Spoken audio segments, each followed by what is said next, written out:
क्या आपने कभी महसूस किया है कि जब आप भीड़ में जाते हैं तो आप इतने क्यों बदल जाते हैं? आपके अंदर अपार ऊर्जा कहां से आ जाती है? इसे ही इमाइल दुर्खीम ने सोशल करंट या सामाजिक प्रवाह कहा है।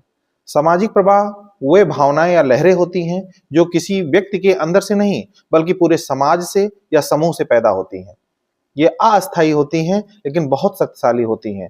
दुर्खीम ने इसको सामाजिक तथ्य की तरह का ही एक प्रकार माना है, क्योंकि ये व्यक्ति से बाहर की चीजें हैं, व्यक्ति पर एक प्रेशर या दबाव बनाती हैं। अर्थात जब आप भीड़ में होते हैं तो आप भीड़ जैसा व्यवहार ही करने लगते हैं, और ये एक सामूहिक स्थिति होती है, व्यक्तिगत स्थिति नहीं होती है। जैसे जब किसी क्रिकेट स्टेडियम में 50,000 की संख्या में लोग इंडिया चिल्लाते हैं तो एक रोंगटे खड़े करने वाली जो ऊर्जा उत्पन्न होती है वही सोशल करंट है। जैसे किसी विरोध प्रदर्शन में जब गुस्सा उमड़ जाता है तो आप भी उतने ही उग्र हो जाते हैं। शायद आप अकेले में शांत रहें लेकिन आप भीड़ जैसा ही व्यवहार करने लगते हैं। या जब देश के ऊपर कोई त्रासदी आती है तो पूरे देश में एक शोक की लहर पैदा हो जाती है और आप भी शोक से ग्रसित हो जाते हैं।